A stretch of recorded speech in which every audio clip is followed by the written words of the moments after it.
So now let's set our motivation for today's class as well as for the weekend. I'm going to be working with these four immeasurable thoughts that are really the foundation for the motivation of bodhicitta.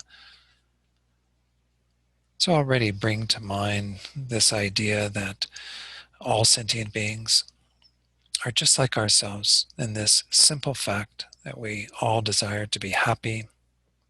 Not a one of us wishes to suffer, to have to deal with problems, difficulties. And yet the situation that we ourselves find ourselves in, as well as all sentient beings find themselves in, is that in spite of that wish, in spite of that desire, real happiness continues to evade us. Freedom from suffering has not yet been achieved. So every single being in samsara, still under the control of their own delusions, their karma, and so on, continue to experience this unsatisfactory state, continue to be involved in cyclic existence, going from life to life, always having that motivation of wanting to be happy, wanting to not suffer, but nonetheless continuing to experience all the varieties of suffering and never finding any real peace or happiness that's lasting.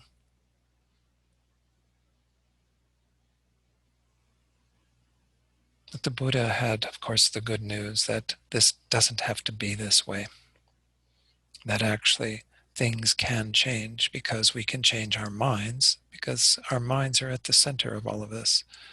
It is through the force of our minds that we create samsara, that we create our suffering. And of course, it's through the force of our minds that we actually create freedom from that and the ability to know true peace and happiness. So this is possible not just for ourselves, but for all sentient beings to attain that state. So when we make the motivation of bodhicitta, we're doing it within the grounding, the understanding that it is completely possible for all beings to completely develop themselves to the greatest degree and to completely remove everything that obscures their minds, that causes them problems, difficulties, suffering.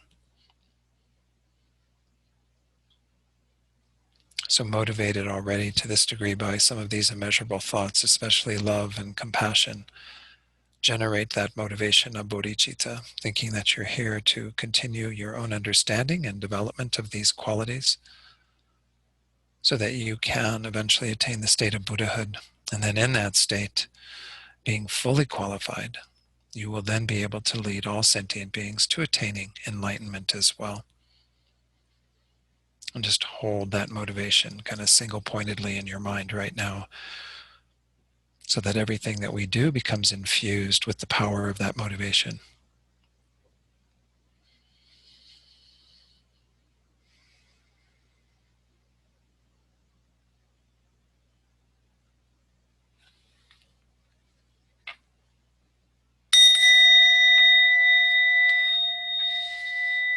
Okay, good. So let's introduce the subject here. Again, we did recite the four immeasurable thoughts. And by the way, I didn't get the recording on for that, so that didn't make it in there, but that'll be in there for the other sessions. So again, these four immeasurable thoughts are really the touchstone of bodhicitta. They're kind of what bodhicitta is generated from. And that's the way that we're going to be looking at them this weekend, is kind of analyzing them and working with them. And hopefully we'll have time to meditate on some of them, at least short meditations, to become more familiar with these things that sort of feed into the motivation of bodhicitta that we just meditated on.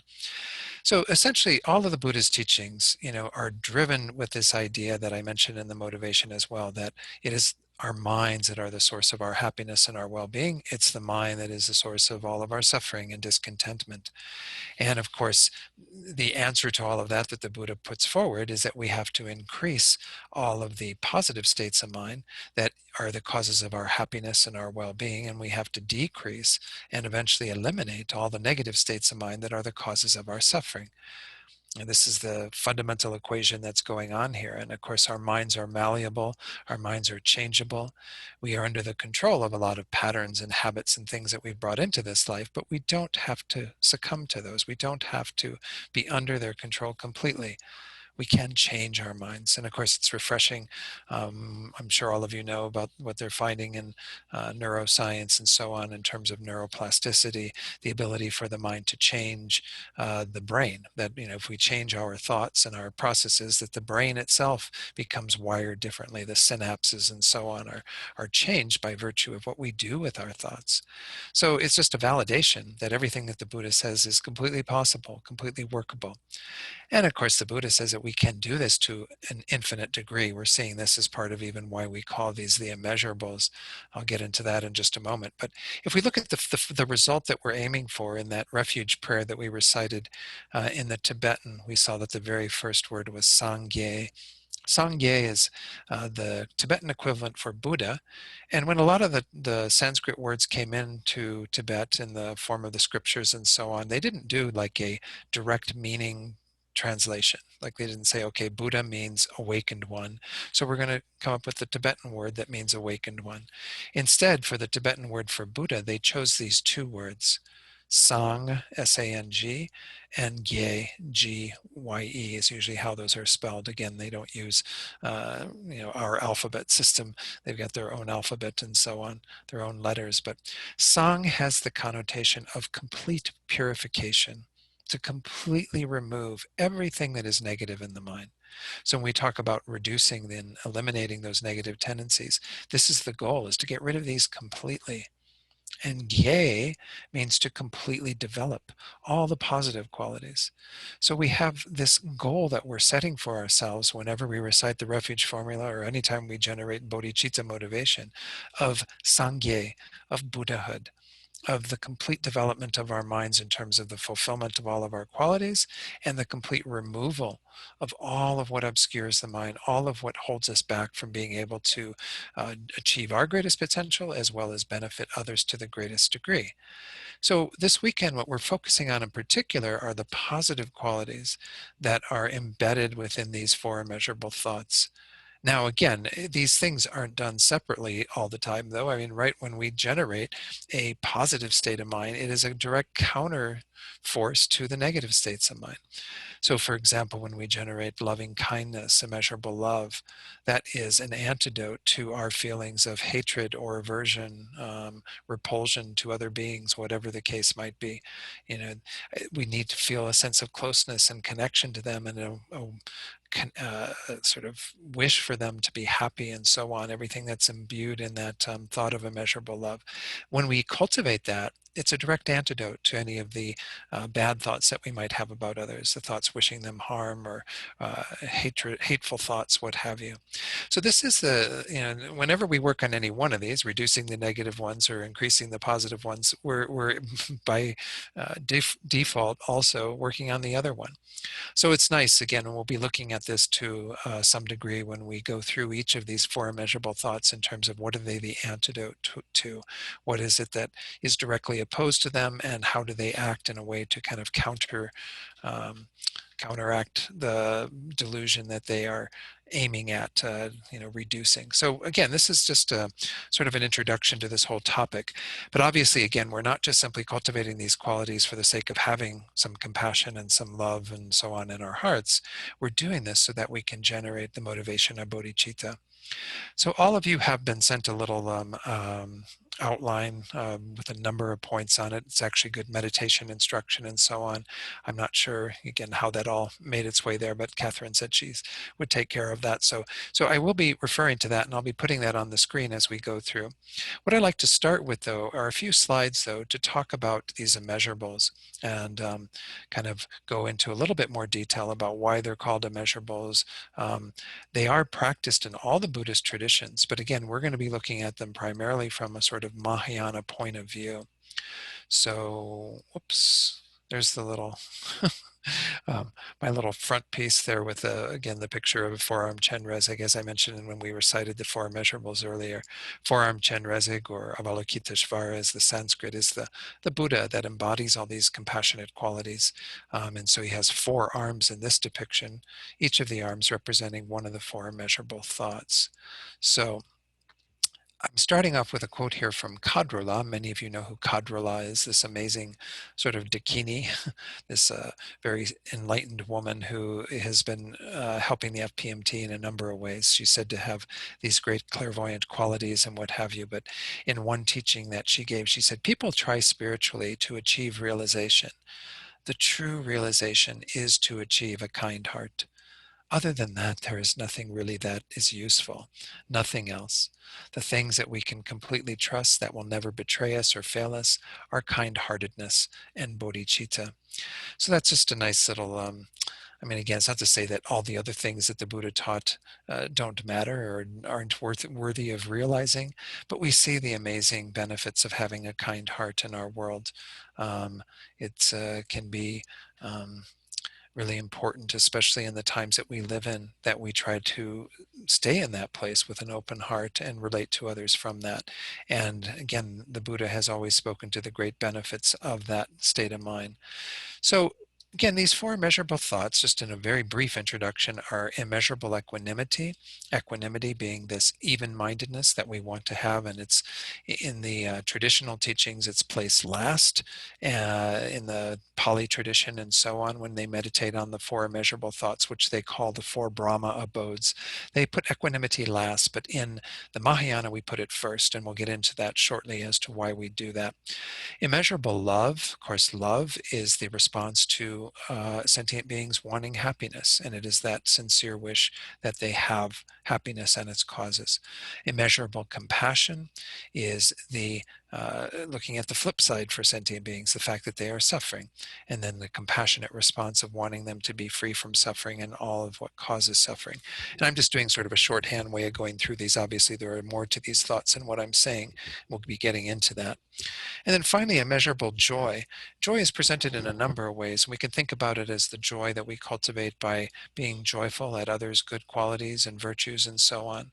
But we, think about here of sentient beings being brought to kind of the apex of their of their welfare, to the place where they are in the greatest state of well-being, and we sort of share in that joy. Sometimes this is called sympathetic joy or even empathetic joy, but it's the idea that we rejoice with others, thinking about them in good states, and then being with them in that space of happiness. So these are the four that we'll be looking at over the course of this weekend. So why do we call them immeasurable? There are a few reasons that we could talk to as to why we give them this title, immeasurable. First are the immeasurable objects of these thoughts. These thoughts are cultivated, as Kathleen MacDonald says, as for attitudes for all beings, meaning that we have to be inclusive of every single sentient being when we try to generate these to their greatest degree. Right now, we may not be able to do that. We may have blocks to that. But that's actually one reason why we look at equanimity first, is to try to remove some of those obstacles to generating this thought, each of these thoughts towards all beings. And as she says there, they are so numerous that they cannot be measured or counted. We can't say that there are, that you could never know the number of sentient beings. I'm sure the Buddhas know the number of sentient beings, but you could call them infinite or numberless or immeasurable simply because there are so many of them. I mean, my gosh, here in the summer, when we look at in our backyard, for example, how many ants or whatever, they seem immeasurable, just the ants in a backyard here in New Mexico. But nonetheless, we're talking about all sentient beings here. Immeasurable power of these thoughts. This is another way that we could speak to them being immeasurable. Kathleen MacDonald here, and this is coming, by the way, from her book, Awakening the Kind Heart, which is a really nice little introduction to the four immeasurable thoughts. She says, we create immeasurable positive energy and purify immeasurable negative energy when we cultivate them. So this kind of fits in with what I was saying earlier too, right? About, that when we cultivate positive states of mind, they reinforce that positive potential, the positive imprints, and they also purify the negative states of mind, because the longer we hang out in loving kindness, the less inclined we are to have hateful thoughts towards others and so on. But they do have this immeasurable power, if we are meditating on them very deeply, to give great force and energy to our sort of accumulation of merit and all the virtuous things that we're doing, and they can remove a lot of the negative tendencies, can be very purifying in and of themselves, because all of our thoughts have the ability to help purify, if we want to use that word in a very loose way, anything that is contrary to them.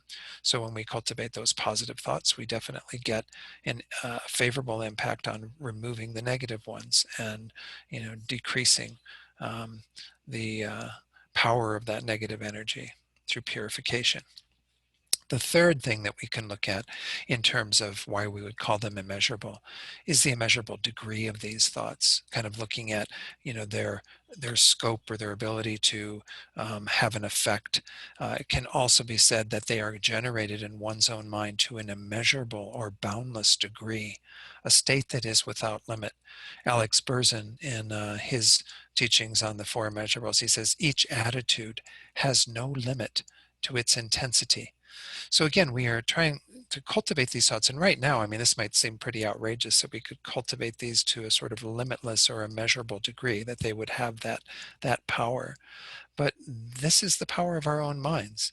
His Holiness the Dalai Lama always points out how this is actually part of the evidence of why we can attain Buddhahood, is because, of course, the negative tendencies are grounded in untruth. They're not really stable states of mind. And when we cultivate the positive states of mind, they act as an antidote to that. But they can be, cultivated to a limitless degree. The mind itself is not bounded. When we think about our physical bodies, we obviously have limitations. His Holiness will point to things like in athletics, you know, if you are a pole vaulter in the Olympics or doing whatever it is, you know that there is a limit to what you can do. They're breaking records all the time, but they're not breaking records by like, several feet. They're breaking them by like centimeters or inches or something that's, really quite minute in terms of the ability to do these things. A pole vaulter is never going to pole vault over the Empire State Building. It's just not going to happen. The physical body does not have that capacity. There are limits to it. But when we talk about our minds are not material. Unlike the body, our minds don't have those constraints, those limits. And right now we might feel like our minds are really quite limited. Yeah, and some people might even say scientifically that there are limits to what we can know and experience by virtue of the brain in this human body. But we do find that there is the potential within Buddhism to advance our minds to an incredible degree. So these are also called immeasurable because they have that potential to be, ever sort of increasing, far-reaching. Um, of course, when you attain Buddhahood, you sort of have the completion of that, but you have a state of mind that, again, would be just so vast. Your great love and great compassion for all beings would be so immense. It doesn't need to be developed anymore because you're a Buddha, but nonetheless, it is at that level of being limitless and all pervasive. So these are some of the reasons why we look at these and call them immeasurable thoughts. As I mentioned, they aren't taught in the Theravadan tradition, all the other traditions of Buddhism, but in the Mahayana, we maybe take on a little bit different direction with regard to them. First, again, to reiterate that in the Pali tradition and many other texts, these are in the order of love, compassion, joy, and equanimity.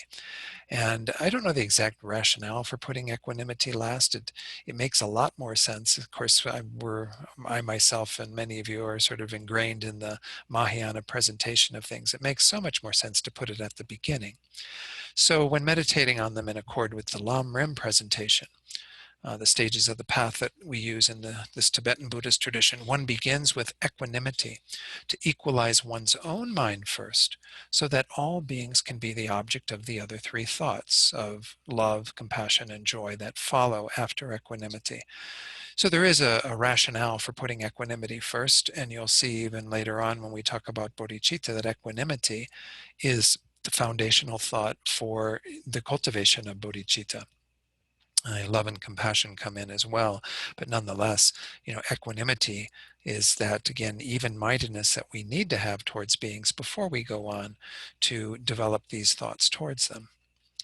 So the other thing that we did see when we recited the prayer together, maybe well, actually, I can put up the prayer after this again, but immeasurable aspiration is the first line that we have with regard to each of the four immeasurables.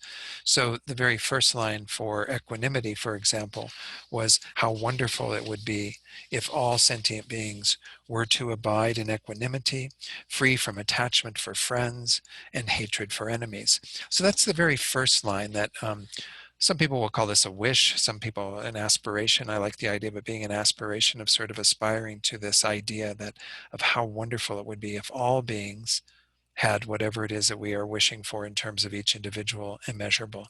So immeasurable equanimity, it's the thought of all of them abiding in that state of having that even-mindedness towards each other. Then you have an immeasurable prayer where you say, may they abide in equanimity. You know, it's kind of like summoning up all of the energy, just like a ruler of a kingdom would make a decree and say, may this happen, you know, may this actually occur. It's got more power to it. Each of these lines kind of increases the strength of the thought that we are generating.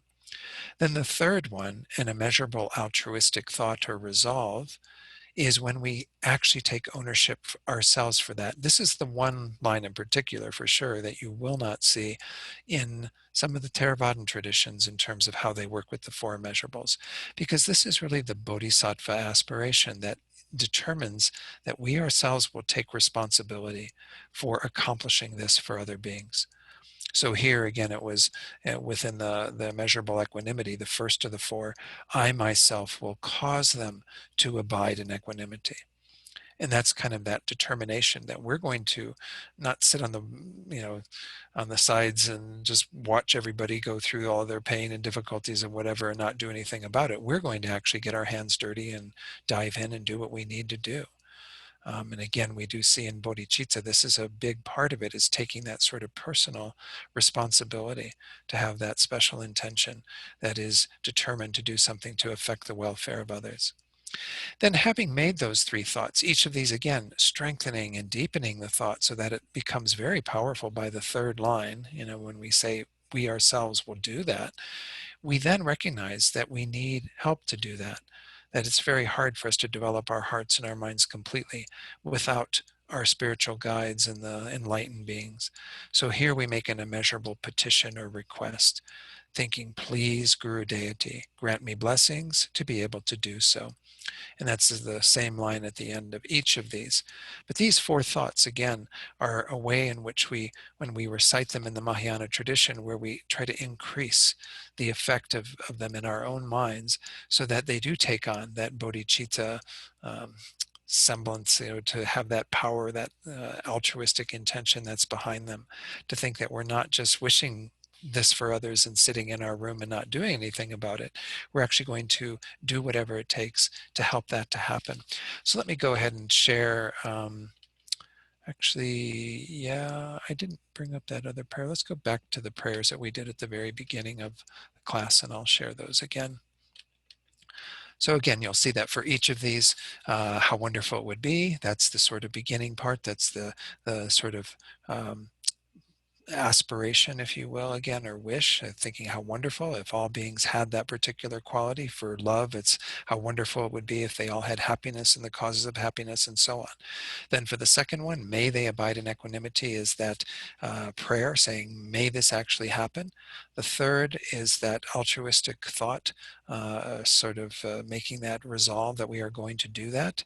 And then the fourth would be where we seek the blessings. And as I was mentioning when we went through the prayer, it's good to invoke Four-Armed Chenrezig or any other deity that you're working with, or Buddha, the Buddha himself, Shakyamuni Buddha, or even your own guru, you know, and visualize your own guru in the space above you and make the petition, the prayers that you receive, the blessings to be able to accomplish this.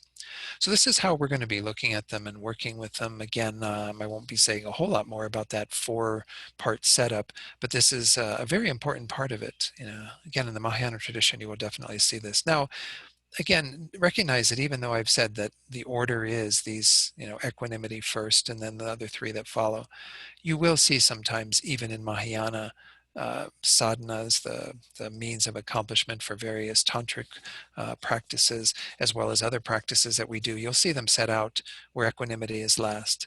And that's just because, again, that is the very traditional way that they're set out.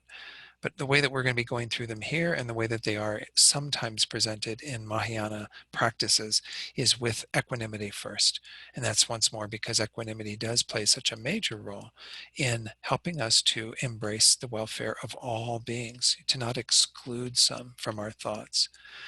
So let's go on then to immeasurable equanimity and get started with that in this first session. This is you can spend a lot of time on equanimity, and obviously it's one that we need to meditate on frequently. I've got a quote from Kathleen MacDonald from her book as sort of the starting point for talking about this mind of equanimity. Equanimity is an unbiased, impartial attitude that regards all beings as equally deserving of our respect and concern, our love and compassion. So this is the way that equanimity is set out in terms of this context. Do know that you will see this word equanimity presented in possibly two other contexts in Buddhist teachings. One is where it's part of the steps of developing single-pointed concentration. And there, it's not about having this equal regard for all beings. It's about maintaining a state of sort of balance and equanimity in the mind, where the mind isn't being troubled in any way, so that you just hang out with what is going on. This is said to be a great quality to have, as one develops one's mind in meditative focus, so that we don't see the sort of movement into various other discursive thoughts and what have you. So you might see equanimity presented there, and you'll go, "Oh, wow, is that same equanimity?" No, this is equanimity in the context of these thoughts towards other beings and the wishes for other beings, to be seen in an equal light and equal regard. There's a third way that equanimity you might see in other Buddhist teachings, where we talk about feeling. Feeling is one of the main mental factors that is focused on by the Buddha when he sort of talked about the basis for beings. He said that feeling is one of these aggregates, sort of components of a being. But by feeling, he doesn't mean like the whole range of emotions that we often talk about in the West.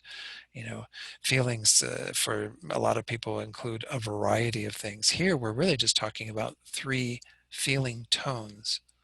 One feeling tone, and we talked about these last night actually, is, pleasure, something that gives us a pleasurable experience that we often get attached to. Of course, that's the dangerous part of that.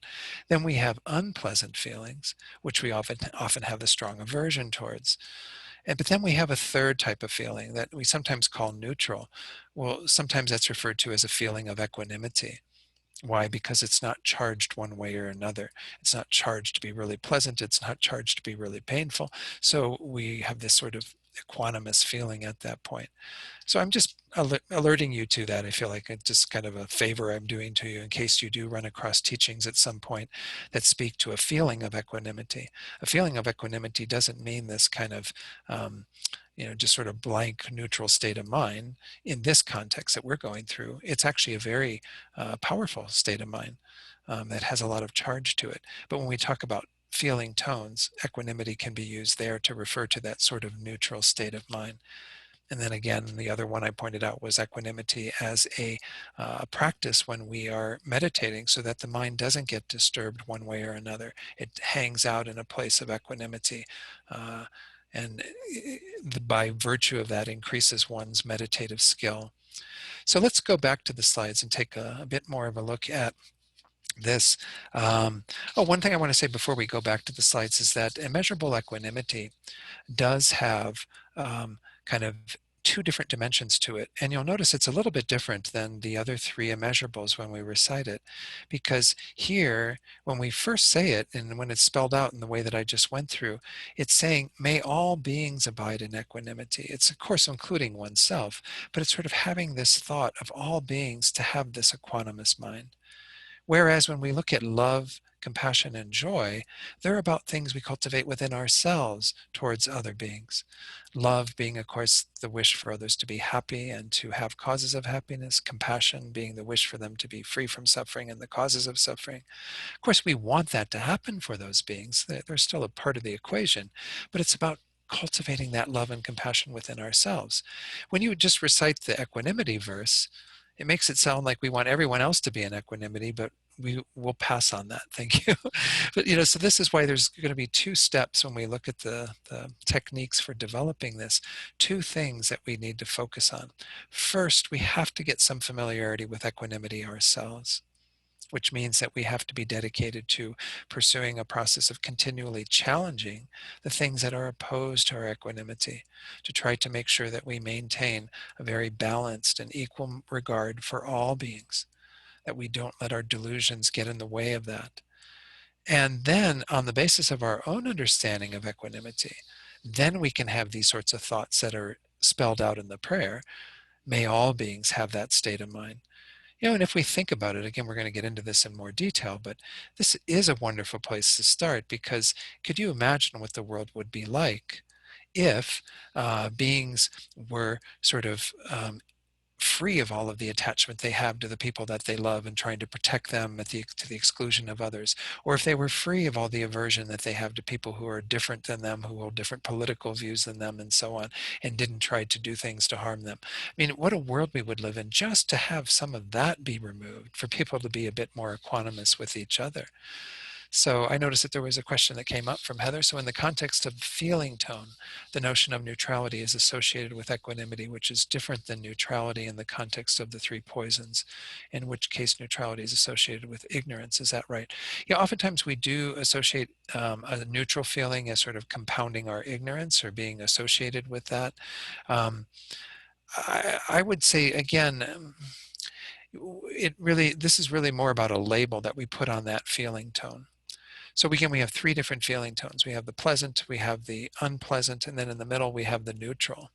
And again, in some texts that will be presented as a feeling of equanimity, but it's not in any way related to either what goes on in the meditation skill, developing that, nor in the Four Immeasurables in terms of these thoughts of equanimity. It's just talking about a feeling tone that isn't charged one way or another. So you're right, that feeling tone is said to be oftentimes associated with furthering our ignorance, because when we fall into just sort of getting sucked into those neutral tones, neutral feelings, or equanimity feelings, we don't do anything. We sort of perpetuate our ignorance. We sort of hang out in that, and then something will come in and register as positive, pleasant, and then we go, and the mind of attachment arises from that, and then something will come in that's unpleasant, and the mind of aversion or anger arises from that. So that's kind of the mechanism by which all this is happening. So in terms of the question, again, it's more that the equanimity is simply another name that is being given to that feeling tone of neutrality. And that, when we use equanimity in that context, it doesn't have anything to do with an equanimous feeling or equanimous attitude. Let's use that word rather than feeling. An equanimous attitude we would have towards other sentient beings, which is what we're working on today. Nor does it have anything to do with the sort of equanimity that is a skill one needs at the point where one's developed one's meditation greatly, so that the mind doesn't move into dangerous territory of getting quite excited and distracted, nor of becoming very lethargic and dull and lax. So that's the idea behind it, is that it's really just another name being given to that neutral feeling that, as you said, does feed into often the poison of ignorance, because we're not doing anything active at that time. I would say there's a good portion of our day where we have a lot of neutral feelings or feelings of equanimity. We don't do much with those, unfortunately. We just kind of coast, and so while we're coasting, we're just sort of perpetuating our ignorance, because we're not doing anything actively to address it. But of course, then as soon as the positive, the pleasant stuff comes in, we have that feeling tone, then we're in trouble. We start following that with a mind of attachment.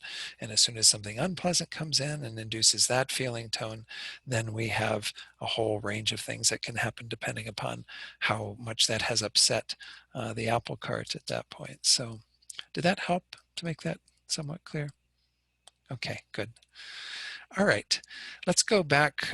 I don't really have a lot for the screens for this, because I was really intending to kind of stay focused on the sheets that you've gotten. Yeah, let me take it off of there, because I don't want to talk about those quite yet. Let's go to the sheet that you have. And again, if you haven't received this, I'm sure you'll be able to obtain that. This is what I've given you as a little handout. It consists of a number of handouts. When I've taught this in the past, when I first taught it here in Santa Fe, I taught it as like one of the immeasurables each Sunday. And so I would give like a handout for that day and kind of go through in that session everything about it. But essentially, what I've tried to put together on this sheet, of course, and they're all lumped together in one file, are some instructions for how we go about cultivating this. And I'm going to go to this and then I'll come off of it frequently because I'll realize there's things that I want to say that'll kind of enhance the understanding of what's on here. But you'll notice that, as I just pointed out, we start off with cultivating our own equanimity. And that is the first meditation. And that goes down to then generating the wish for others to cultivate equanimity, which is what we are trying to cultivate with the prayer that we have, that is the four immeasurable thoughts. So when we go back up to where we're cultivating our own equanimity, we see that in the very first instruction, we have this idea of visualizing a friend, an enemy, and a stranger, who are individuals that are drawn from the larger body of those three groups according to one's own perspective. Of course, this, gets us into this whole territory of, this is something that we do naturally. Because we have, again, kind of three feeling tones and three different responses to various individuals. We have those that we like that induce a pleasant feeling, and we call those people friends. We have those that we are neutral to, that have not really entered our sphere of experience, as somebody that we genuinely feel connected to, have any regard for. And so they tend to be in that category of stranger. And then we have, of course, we use the word enemy frequently here, but I don't know, enemy makes it sound like we're Batman and we have, the Riddler and the Joker or something combating us all the time. But enemy's a bit strong. Most of us don't feel like we have an, maybe you do, I don't know. I don't feel like I have a personal enemy, like somebody who is really out to get me. But I do have a lot of people that I have a strong aversion towards, and they can happen in beings that I don't even know that well, that are in the, just I become aware of through the media and what have you. But they can also be individuals in my life who've been a bit annoying or difficult or challenging for me. So we're going to lump all those together, and we're going to continue to use the word enemy for those. But you notice how I said in there, from one's own perspective. And of course, this is one of the key teachings that can help us to have some awareness of equanimity. But the example that I use, the way that I frame this, is in terms of how we relate to those three groups of people, is that, what is it? I think William Shakespeare said, all the world's a stage, and so there's this idea of like, we're on stage. Every one of us is kind of in charge of our own show. And so you have, the Heather show and the Catherine show and the Christian show and whatever, all these various shows that are all going on at the same time. And so from Don's show perspective, I have three different groups of people that are kind of watching my show or involved in my show, let's put it that way. Of course, I have the front rows. The front rows are always lit up very nicely because the stage lights are down on you and everything. If you've ever done any theater or even just been in a theater, in the front rows, you notice that you can see all the people in the front row, right? We like to see those smiling faces and the people that applaud for us and that throw us flowers and do all sorts of wonderful things for us, right? That's who we've chosen to fill our front rows with, are all those people who we feel this strong, pleasant connection with. And of course, it manifests in form of attachment. We'll talk about that in a moment. But that's only a part of our theater. For our show, we also have all of the reaches of the dark areas, all the way up into the balconies and the little cubby holes and wherever, where there's a lot of people involved in our show that we don't really ever see, that are in the dark. These are the strangers. And of course, they're behind the scenes. This is another way that, again, we'll be looking at enhancing our love and care and concern for those people, is because we realize that they're a part of our show. They're not directly involved. They're not at the front row, clapping for us all the time. We don't even necessarily know what they're doing because the stage lights of being up there ourselves are kind of blinding us to that reality. We're just sort of oblivious to all of them filling up the rest of our theater. Then we have the third group of people who are like the ones that throw the rotten tomatoes in the theater or whatever, that are trying to disrupt the show. The people who somehow made it into our theater because all the world's a stage, all the world's a theater, all the world is included in this, really. But these beings are really intent upon making our show, bad, doing what they can to ruin things for us. So they're interrupting things. And of course, what do we try to do to them? We try to get them out of our theater. We try to do everything we can to stop them from doing what they're doing so that we can go on with our show and have a good show and have everything go the way we want it to go. Everybody has their own stage, though. This is what's going on, is like each of you have your own stage that you're on with your own front row, with all the beautiful people that you love and care for and what have you, and then all the strangers, and then the interrupting people, what have you, that come in. Maybe some of them are there more frequently than others. But you essentially have these dynamics going on all the time. And we're always experiencing that to some degree. And of course, people who are in the darkness of your theater might be in the front row of mine, and the people who are in your front row might be the interrupters in another person's, show. So we have this kind of perspective that we're all having our own show, and all this is going on, and we're relating to people on the basis of how they are, working with us in regard to our show. So it becomes very egocentric. It becomes very much a part of how are these people related to me. Now, when we get into working with equanimity, it's not to say that we're trying to cram everybody into the front rows. That's not the objective of the mind of equanimity, is to make everyone fit into the front row, and that we have to make sure we get to know everybody and think of them in a positive light and what have you. Later on, we were going to work with generating positive thoughts towards them, loving kindness, compassion, and so on. Right now, we just want to stop having the attitudes that we have towards those three groups. And they very much mirror, once more, the three poisons that are the responses to the three feelings that are a response, of course, and a way of working with those three groups of people. So we have attachment for our friends, just like when we have anything pleasant in our lives, be it a pleasant sensory experience or just a pleasant person who likes us, cares for us, smiles at us, takes care of us. We develop what's called attachment or desire, which is the egocentric version of that wanting that person in our lives. We want that person in our lives and want them to be happy, but we don't do it out of regard for them necessarily. We do it because we want that, because that satisfies us. This is what the mind of attachment is doing with regard to those front row people.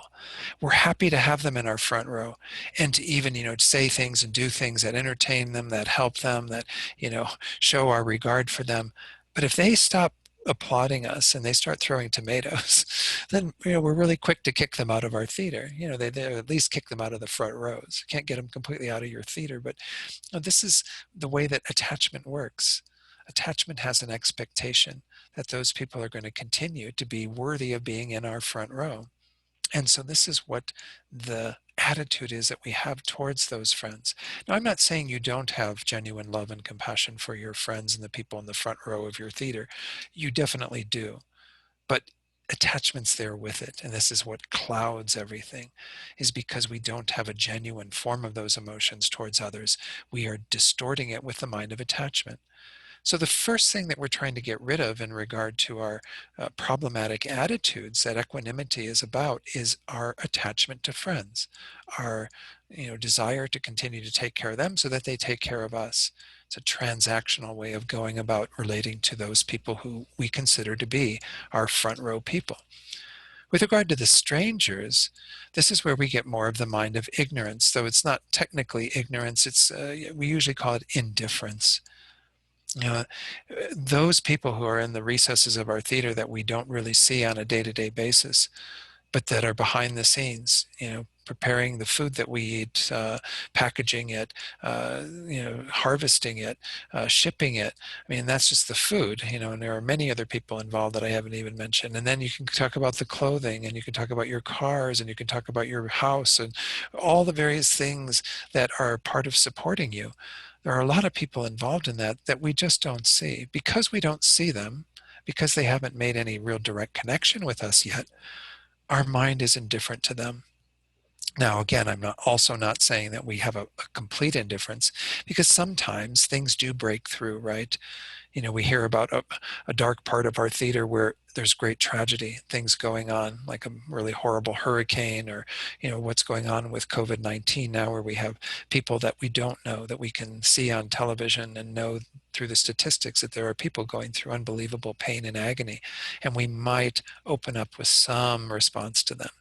But to the large part of those people who are in the dark of your theater, you're quite indifferent, which is a form of ignorance, if you will. It's not the deeper ignorance that we always talk about, but it is rooted in a not seeing them clearly. You're confused with regard to their nature. You don't see them as beings who want to be happy and don't want to suffer in the same way that you do for your friends, because we pretty much don't care about the strangers unless they break through and suddenly they become somebody that we need to deal with one way or the other. Pema Chodron, I think in one of her teachings, she says that the strangers are all the people who simply haven't annoyed you to become your enemies, or haven't befriended you to, join that group. So this is, the nature of those beings is, we're obscured to who they are and to what they're all about. So therefore, we become very indifferent to them.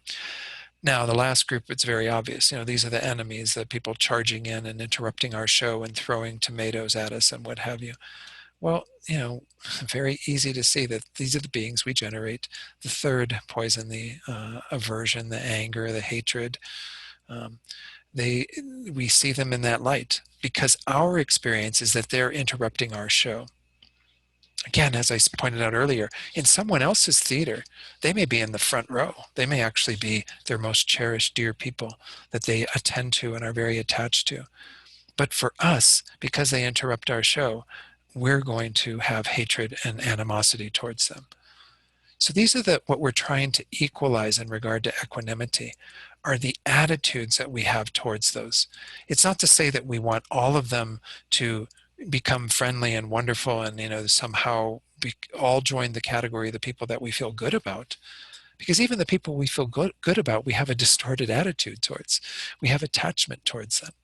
We want to get rid of the attachment that we have to friends, the hatred towards enemies, and even, though it's often not mentioned in the prayers, the indifference that we have towards the strangers, which are, again, the larger part of everyone's theater. You have so many beings, not just human beings, but many animal beings in this world who are involved in your welfare.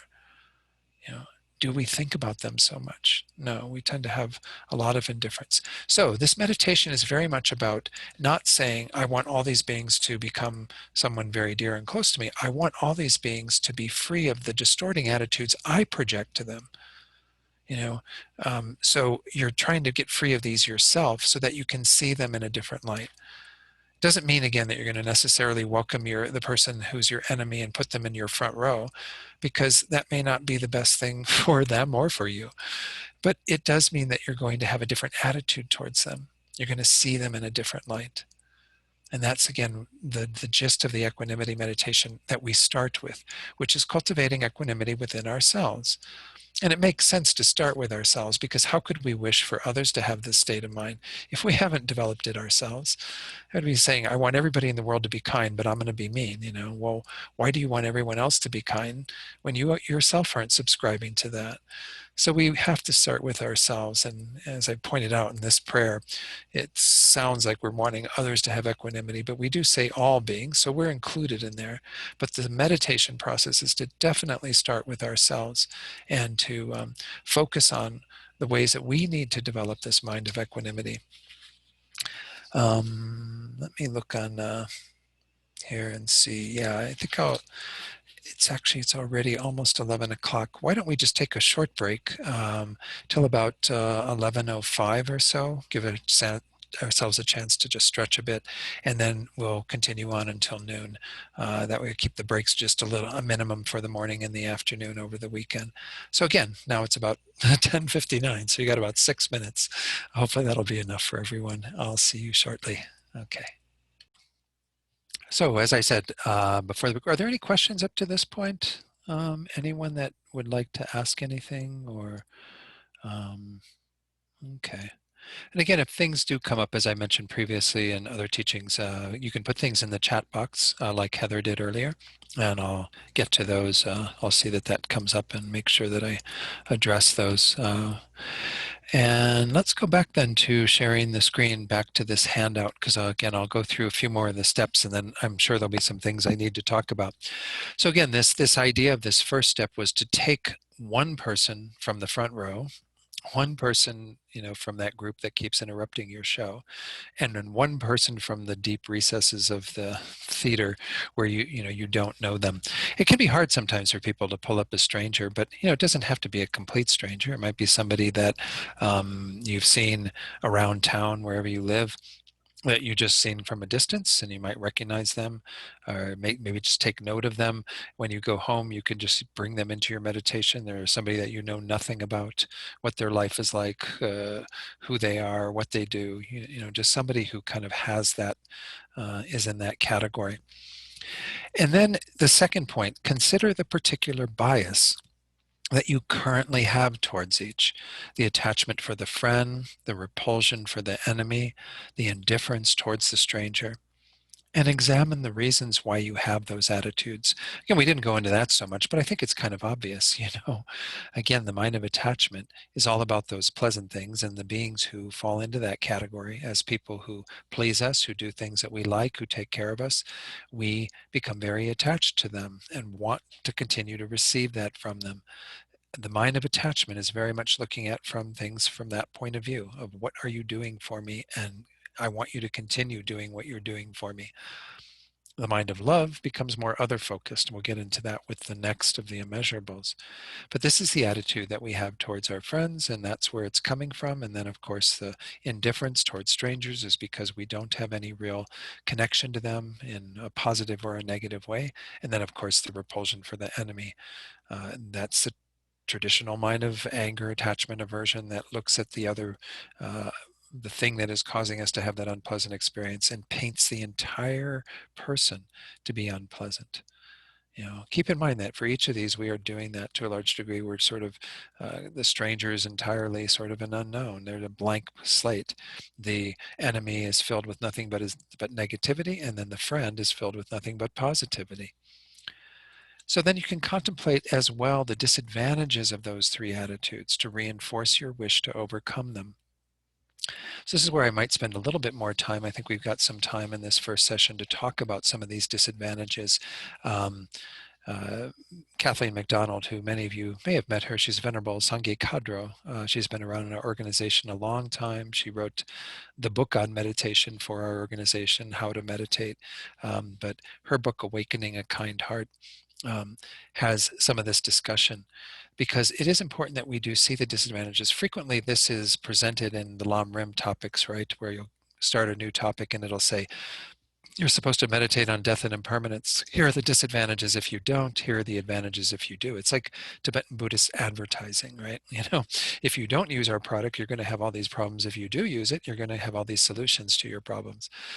So again, this is very traditional to kind of do this, but I think it's useful for us. We really need to see how problematic, especially attachment is. Attachment, because it's about all those pleasant people and pleasant things in our lives, we think it's perfectly fine for it to be there, but it's actually very problematic. Of course, when we're talking about it in this context with regard to the people who are in our front row, well then, what are the disadvantages of that? I mean, one of them is the sort of possessiveness that we have with regard to those people. If they get up, and decide they want to be in somebody else's front row and never come back to our front row again, we get very upset about that, right? They're my friend. They're the one that I want in my front row. And we also have expectations of those people, right?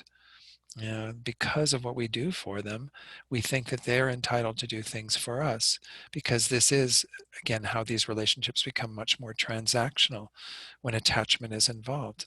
I scratch your back, you scratch mine, and as long as this keeps happening, attachment gets what it wants. But the moment that one person decides that that expectation is unrealistic and that they want to do something different, well, then once more we can have a lot of problems from that. There can also be jealousy. Jealousy can play a role in this. Fear, The fear that can be there. We talked about fear last night, but we often fear, especially when you deal with intimate relationships with that special person in your front row who is your partner or whatever, is that we have a lot of fear of losing them, a fear of them not continuing to love us in the way that they did initially, or whatever the case might be, and even some dependency upon them that may not be so healthy. We talk about codependency in Western psychology, but the fact that we get into this sort of interconnected thing with attachment present means that sometimes people don't have the independence that would be ideal. That would really actually help them to live their lives with greater strength and ability. And then, of course, when the relationship ends and when the people do decide that they've had it with being in our front row and they're going to start throwing tomatoes at us or whatever, then we can have a lot of misery from that. There can be unbelievable pain. I mean, I've provided some sort of spiritual support for a number of people who've gone through very difficult breakups and relationships, and we've all gone through our own share of that, I'm sure. And we know how much misery can be there when we had such strong bonds of attachment, and then suddenly, everything changes 180 degrees, and we're dealing with a whole different scenario. So lots of disadvantages to attachment. I don't know that I need to speak so much about the disadvantages of hatred and anger. Obviously, this is a big part of the cultivation of patience and the need to be more attuned to the state of mind that arises when we don't get what we want. And that can become very problematic. As I frequently point out and have pointed out already, it has gradations to it. It might start off as an aversion or annoyance and irritation, and then suddenly it starts escalating and it becomes more of an anger and a hatred, and then it might become rage and have a lot of different facets in between, where this is an emotion that can get out of control very, very easily. Some people are going along having a normal day and suddenly they are accosted by somebody and end up dying on the spot because of what transpires, because of their mind of anger towards that person who's ruining their show, who's essentially, just doing something that that person didn't want to experience. It obviously can lead us to be very disturbed in our lives. When we have those people and we focus on them and we have this mind of hatred and aversion that we're cultivating frequently, it's not a pleasant place to be. It's a very irritating state to abide in. If we had the choice, we would say, thank you very much. I don't really want that in my mind, but we can choose to undermine it. And that's, of course, what we're trying to do to some degree with this meditation on equanimity. There are many teachings out there to help us to overcome the mind of hatred and anger.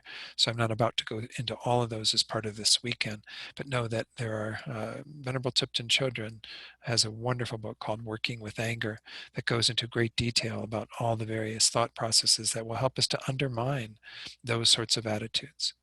But we do see the problems of hatred very easily. Indifference, of course, it's not very good for the people that are the objects of that indifference. Why? Because they're essentially being neglected. They contribute to our welfare, but we're not really doing anything for them, necessarily. Not that we can go out and meet all of their physical needs, but we're disregarding them. We're not really paying attention to them. We're not thinking about what it is that they need and what they want. I think one of the things I can't help but keep pointing out things in relation to what we're going through now in our times. But with the whole coronavirus pandemic, we're recognizing the value of all those people who are doing the work behind the scenes for us. At least I am. I'm sure many of you are as well. If it wasn't for the people who keep growing the food and packaging the food and doing everything that's necessary to stock the food and get it on the shelves, we wouldn't have groceries to buy. It was that beginning of the pandemic when all the shelves emptied almost everywhere. Everybody was panic buying and buying up everything. And you have those moments of like going, was this what we're going to be facing for the next who knows how many months or years? But people keep doing the work. People are behind the scenes doing so many things for us. Well, one of the sort of disadvantages of this mind of indifference is that we neglect them. We don't really pay much attention to them. They aren't even in the scope of our thoughts, much less our actions. Um, we, often are limiting our own happiness by not including them in the scope of our thoughts. We're staying really stuck in that front row kind of mentality and wanting to latch onto those people. We have a lot that we can appreciate in regard to those people that are in the dark parts of our theater. And of course, with any one of these three, And when we talk about attachment, the aversion or hatred, and indifference, they are obstacles, they are blocks to your own well-being and to your development of your mind into the state of Buddhahood. That's again why equanimity is being presented first in this Mahayana presentation, is because we have to clear up these distorting attitudes that cause us to exclude some people from the scope of the other thoughts of our love and compassion and our joyous kind of rejoicing with the good effects of others, the good results of others. So again, maybe that's enough on that, but I think it is worthwhile to sort of spend a little bit of time reflecting on the disadvantages of those minds, so that when you do sit down to do the equanimity meditation, you're intent upon doing what you can to counter them. Here, the way that we're going to counter them is a little bit different than what the traditional teachings say. Like for attachment, they say that when we have, let's talk about like romantic attachment, when you are attached to a partner or something, you tend to see them through a very, rosy lens. You see everything beautiful and wonderful about them. Well, they say one of the main things to help lessen that is to take in the unattractive aspects of them, to kind of not let it be just, this picture that is all so rosy and beautiful that there's no way they can possibly live up to that. None of us can live up to that. You know, focus on the other elements that are give you a more balanced view of them. So that is a form of balancing the mind, but it's a very specific way of looking at what is unfavorable about the objects of our attachment to bring our attachment down.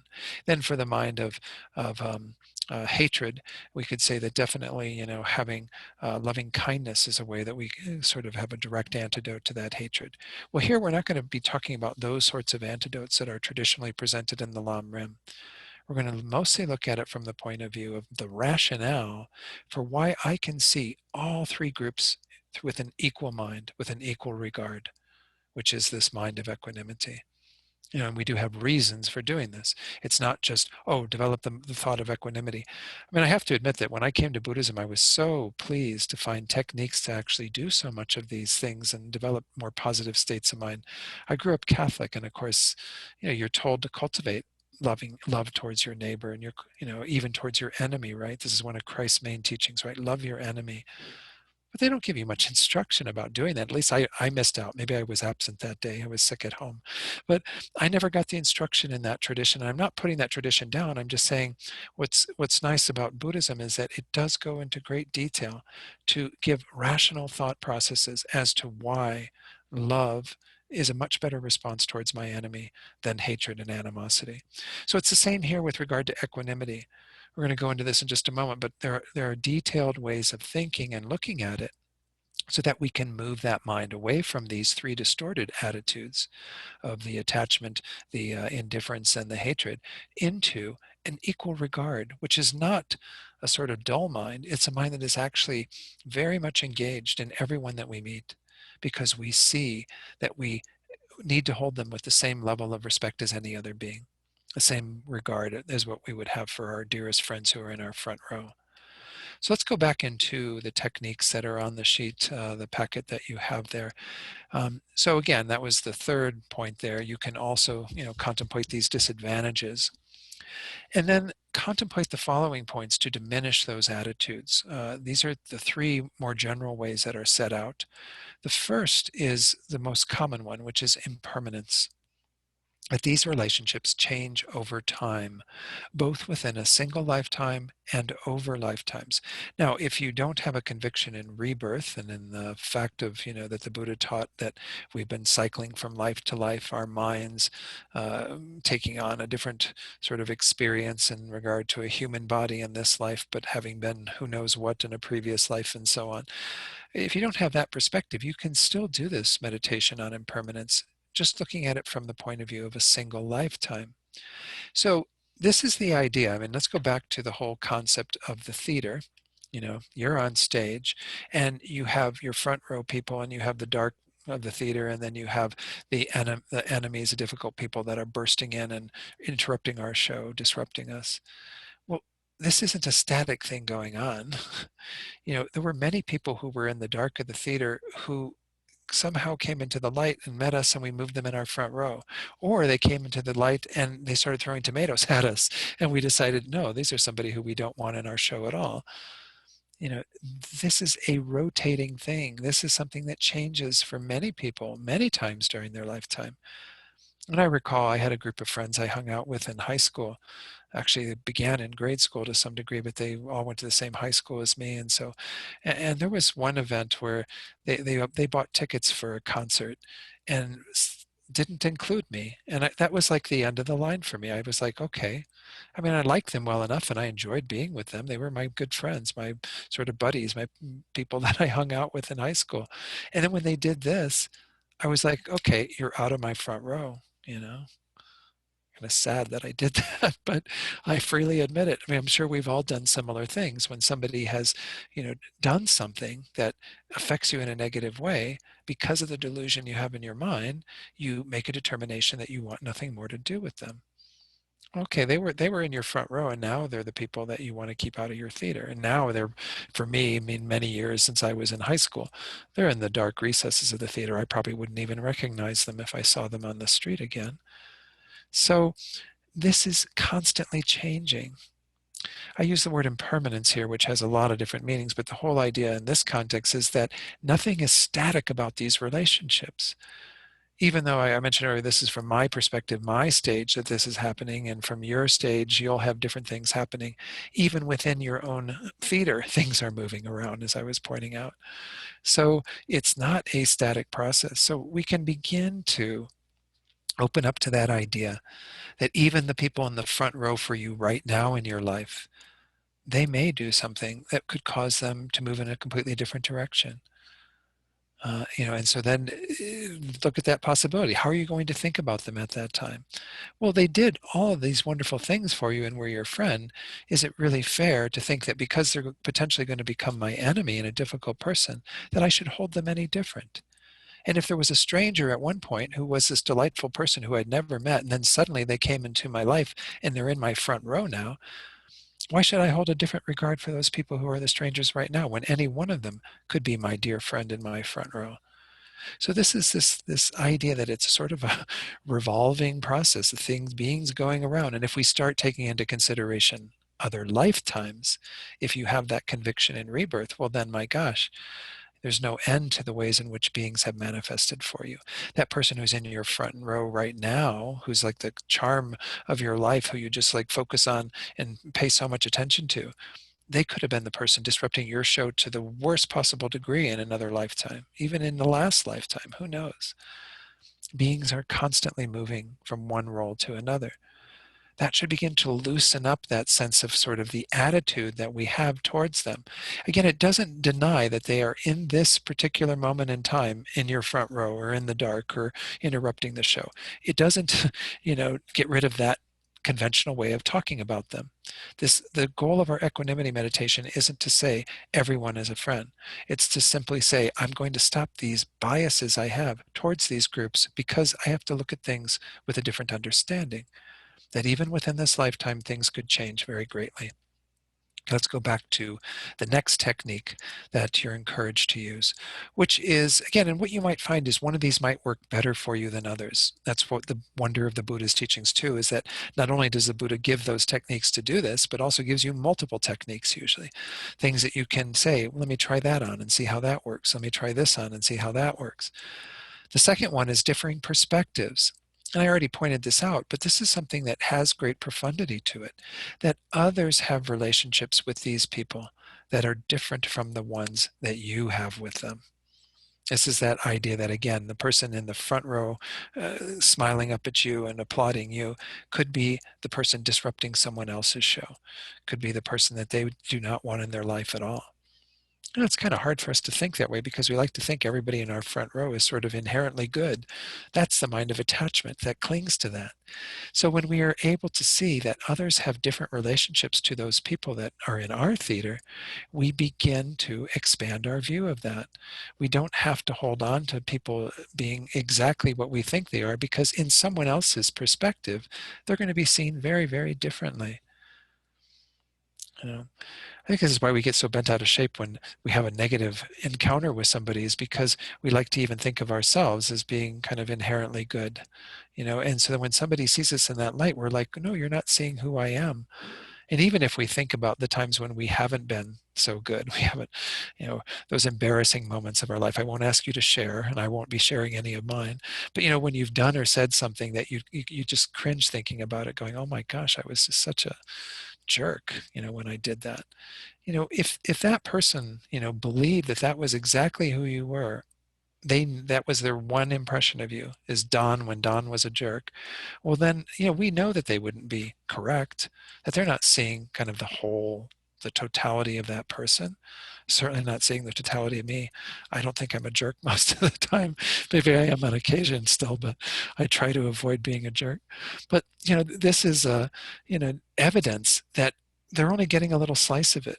Even we are only getting a little slice of it in terms of the people who are in our theater right now.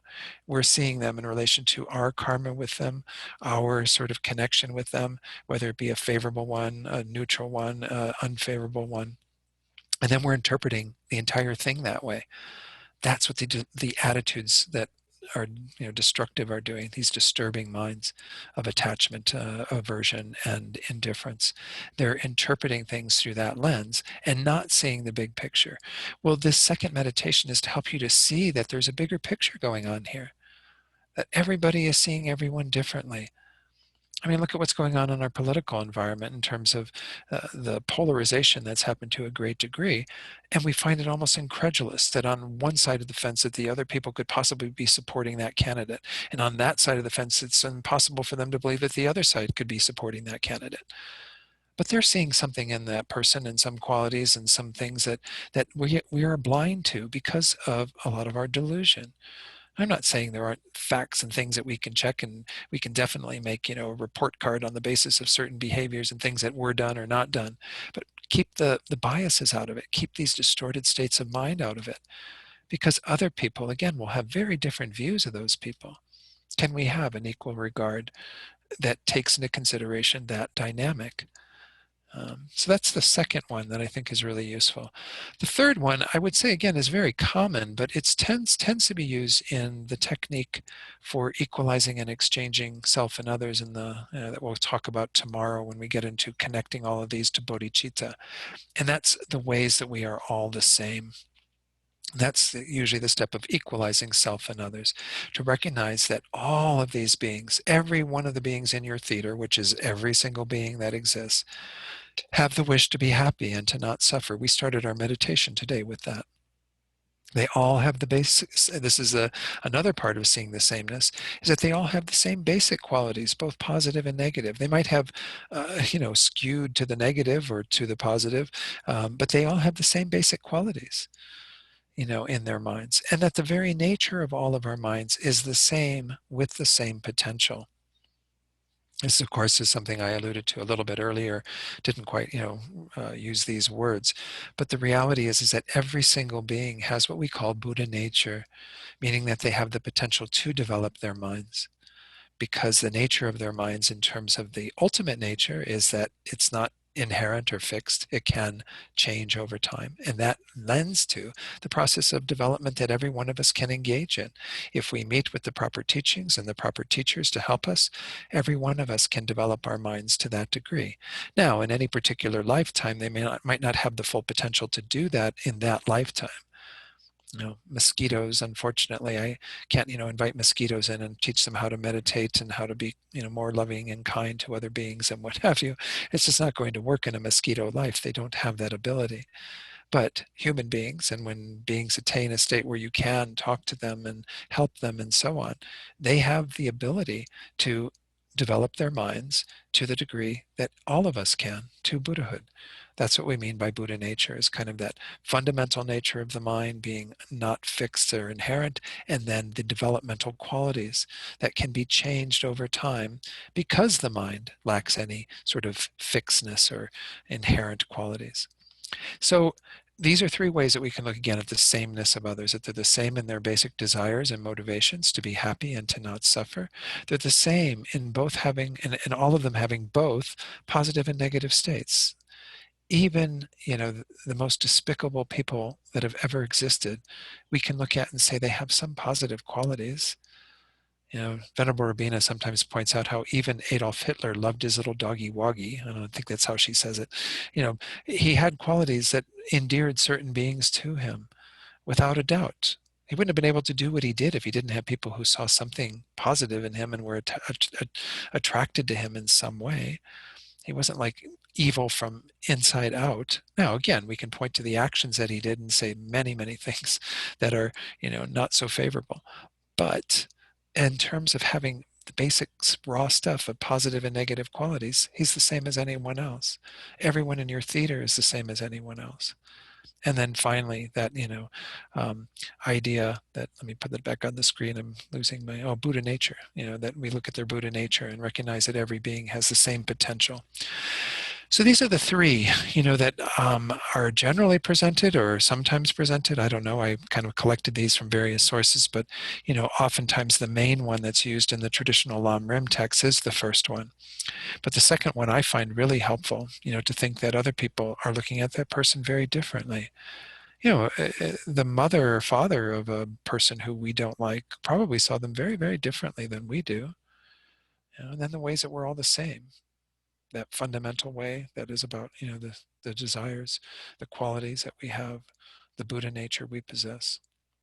And then finally, the last bullet point in this section is the effect from this meditation is to equalize one's attitudes and have a heart that is open to all. The goal is not to have the same relationship with everyone or deny the reality of the relationships we do currently have with others. Now, further along the path, you may very well wish to start testing some of that because you recognize that it will be beneficial if you start maybe having interactions with those undesirable people and maybe seeing if you can, help them in some way. That's further along the bodhisattva path, though. Most of us don't have the ability to affect others. Back when ISIS was doing all of this horrible stuff, they still are doing horrible stuff, but of posting these videos of like foreigners being beheaded, Westerners and so on. I mean, I might look at that and have really great compassion, not just for the person who's being, beheaded, but of course for them, the members of ISIS who are engaging in these negative actions. And I might start seeing, oh, they have all these same qualities, and they actually, they could have been, and no doubt were, my very dear mother or best friend in another lifetime.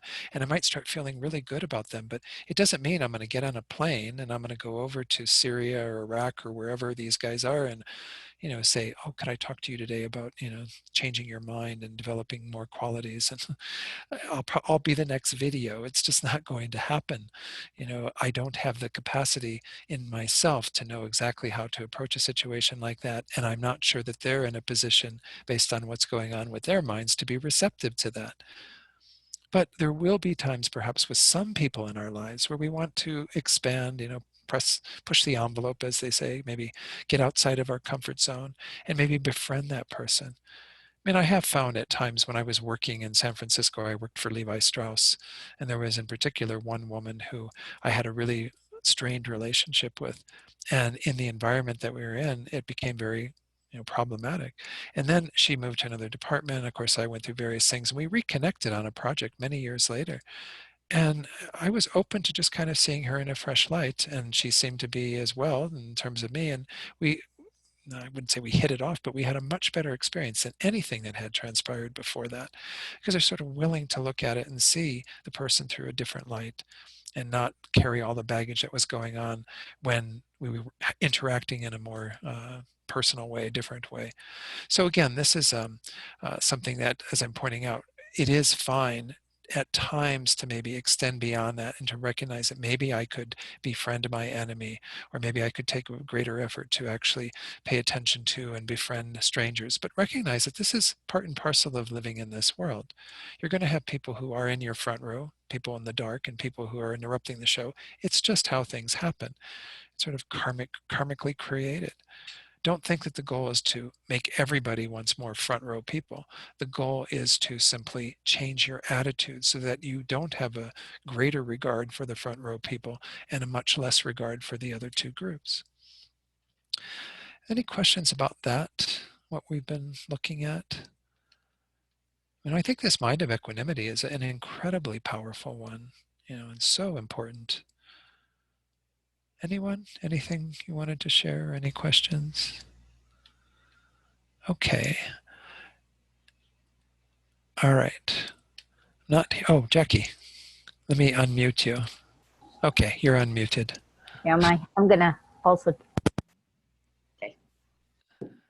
It's the classic question: what skill should I use to?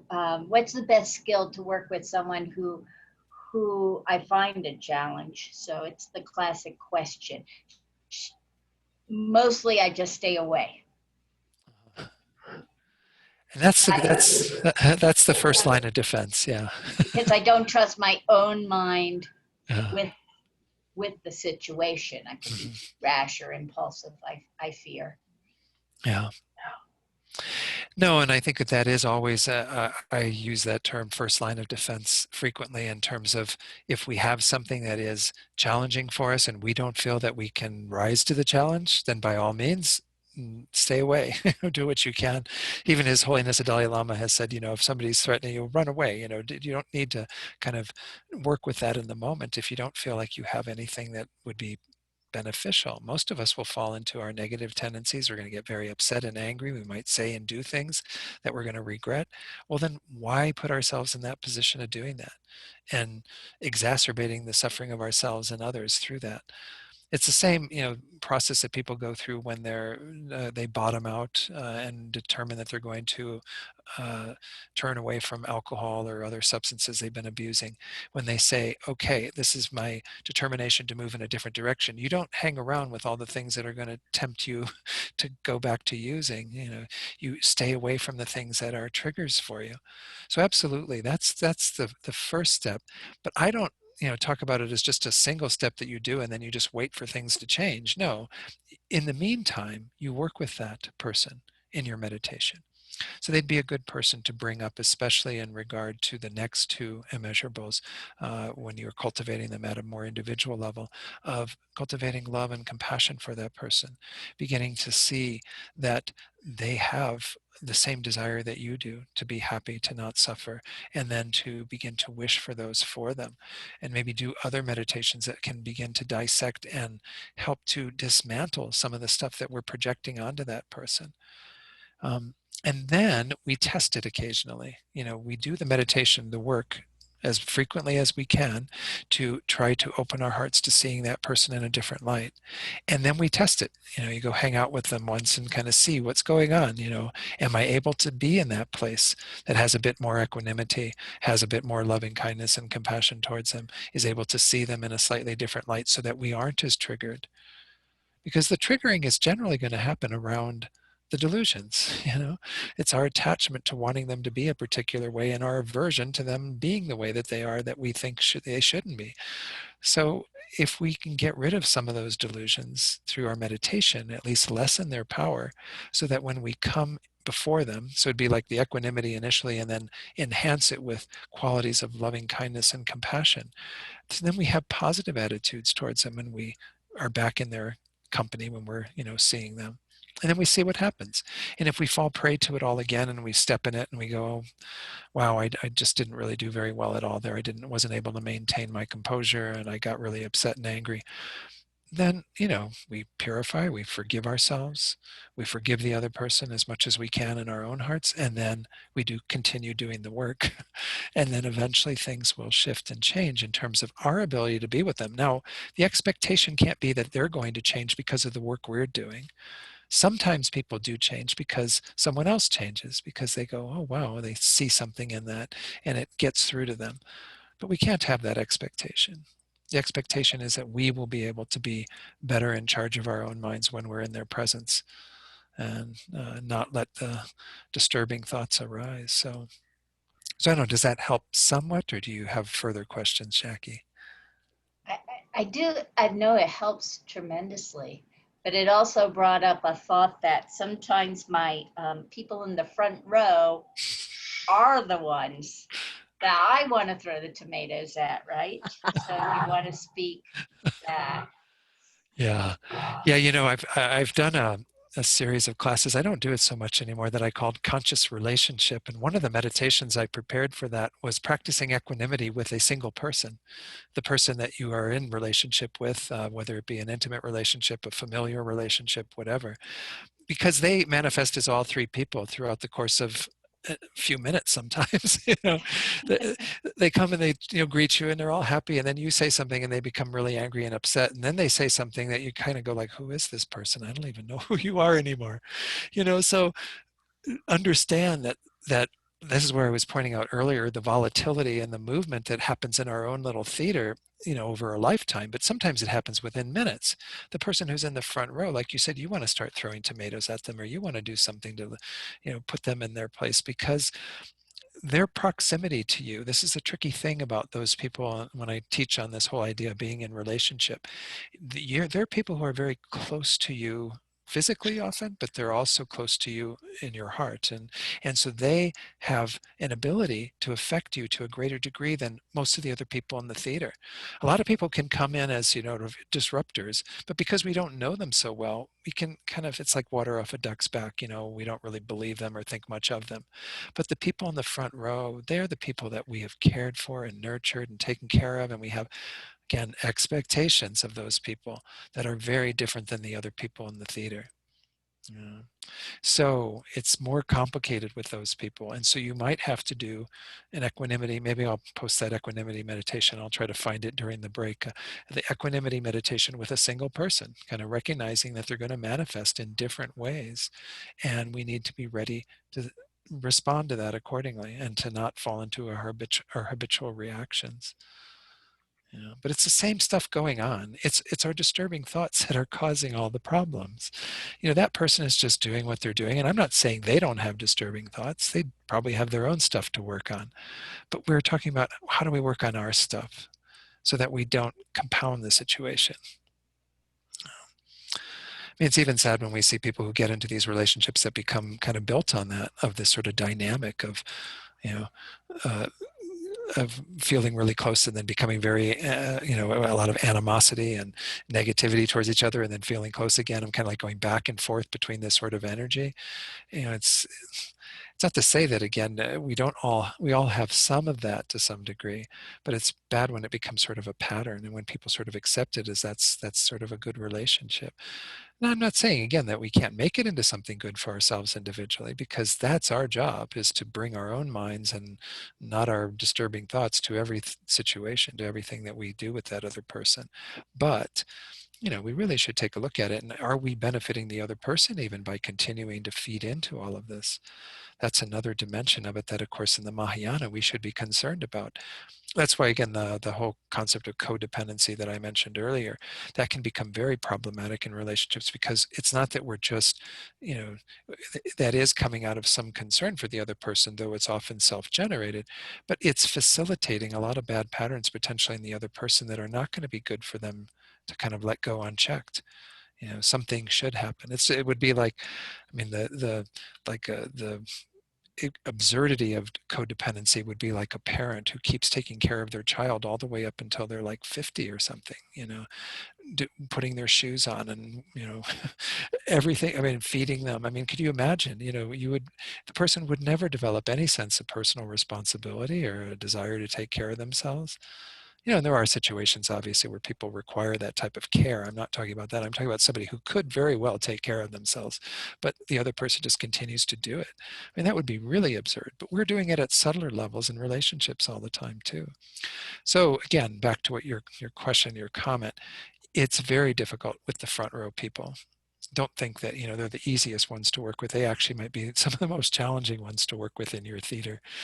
But if you have that cognizance that this is why, it's because of that proximity that they have to you and the expectations that often come with that, then we can begin to address that as well. Yeah.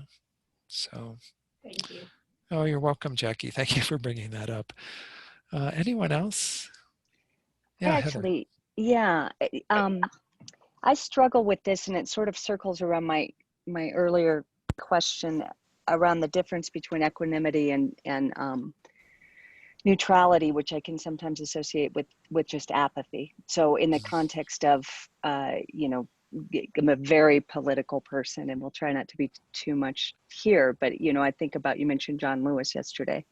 So if I look at somebody like John Lewis, and I look at somebody like, you know, the opposite of John Lewis, whoever that person is, I have somebody in mind, then, you know, I can work with both of those people, have the desire to be happy and to be free from suffering. I do understand that. I understand that one of those people may have a dog they like, you know, but the notion that there's not a difference in how they're using their life or their actions, I get, and I apologize, I'm stumbling a little bit, but it's very triggering for me when I'm around other Buddhists even that I think are my front row people that are saying, you know, I hold them both in equal regard. Right. They immediately go to, I am a tomato thrower for those people, and I don't, you know, I don't. It's really challenging for me because yes, we all have equal value, equal whatever, but our actions, surely there is some sort of objective bar of reason to which we can decide whether or not it's Yeah. sort of beside the point in a way that we Sure. all think everybody's, I don't know, that's probably enough to Well, let you know what delusion I'm yeah. working with here. Well, and we all have that, right? Because again, we have sort of our own moral compass, our own sort of inner uh, criteria by which we judge other people. And of course, it's interesting. Anne Klein, who she taught on the Four Immeasurables, I had access to some of her teachings, and she says that this whole thing, these are just judgments. These are judgments that we're making, and we do judgments also with regard to behavior. I guess the point is that objectively we can look at certain people and say we have John Lewis over here and the actions that he engaged in through his life and how he used this human life that he had for his years and did many things that many people benefited from, you know, and we can, you know, honestly assess it in that light. And we can look at somebody over here, let's just use a fictitious, you know, white supremacist or something, as somebody who is embracing a philosophy of hatred, especially towards those who are not like oneself, and doing what one can to make sure people know that and express that through their actions and what have you. And we can say that they caused a lot of harm through their actions. This a lot of benefit, this a lot of harm. You can objectively make that decision. The point of equanimity, once more, is to say, nonetheless, in spite of those actions being very different, and our ability to judge to some extent and say these are bad, these are good, we can still say that the person who is the vehicle by which these actions manifested has some fundamental qualities, has a fundamental desire that's the same as everyone else, and we can hold them in that light of equanimity from that vantage point. It doesn't mean in any way condoning or putting a seal of approval on the things that people do at all. You know, it's not going to that place. Equanimity is not the mindset that sees that. And if anything, again, I mean, this is what Rinpoche says and many other teachers say, is that if anything, your feelings of compassion and love towards the person who's on that side, who's done so many harmful things with their life, would actually be even greater.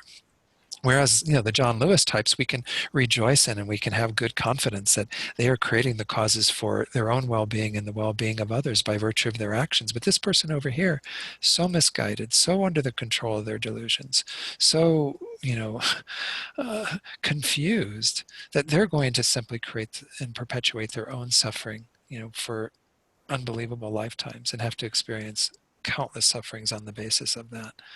So when we see it in that kind of, it's a bit more objective. It's not in any way getting into a place where we're approving what people do with these human lives that they have, and people can do an awful lot of harm.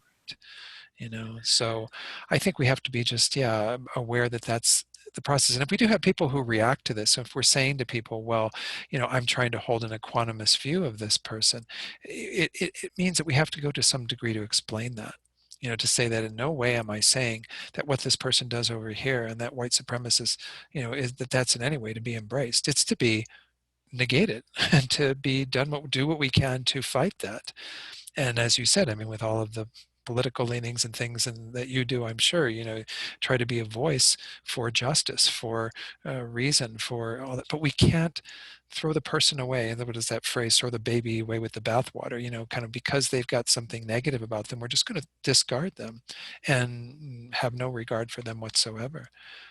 And I hear these stories. Actually, maybe this is a good place to share this story. I've shared it in a number of teachings, and if you've heard it before, it's very possible, because I think when I taught at Denver last year on the 8 Pillars of Joy, I think I mentioned this story. I met this. I didn't really meet him that closely. He was at the same conference I was at of Buddhist teachers, and I actually didn't hear this story about him until after the conference that I was at. And his name is Vinny Ferraro. And Vinny Ferraro was a teacher. I don't know, I got the feeling he was involved to some degree with Noah Levine's group that had to be disbanded due to, unfortunately, accusations of Noah Levine's misconduct, as well as other people in his organization. But Vinny became a meditation teacher and what have you. But his story is that he grew up in New Haven, Connecticut. And I didn't realize New Haven, Connecticut was such a hotbed of crime and gangs and what have you. His father was a drug dealer, and he recruited him to be a drug dealer on the corners, and they got into some arguments and things with a lot of people. It was a very messy situation, but Vinny became a pretty nasty guy. He became somebody who was up to a lot of no good. And the story is that he and some of his friends, for kicks, they would go out and they'd beat up people on the street with baseball bats and things. This is what he was like. I mean, somebody who, again, they're over in this category, right? Very hard to have equanimity for, because they're doing such horrible things with their life. The story goes that on one particular evening, when he was getting ready to beat up this one homeless man, the homeless man locked eyes with him and said, "Please don't do this to me." And Vinny said, "What makes you think that I'm not going to do this to you?" And the man said, "Because you have the most compassionate eyes I've ever seen." And when I met Vinny, I mean, afterwards, when I heard this story, it was really true. He does have very compassionate eyes. He's a bit rough on the edges because he's got all the tattoos and all the various stuff going on, a bit streetwise and what have you. But he's got this amazing compassionate face and eyes. He couldn't beat the man.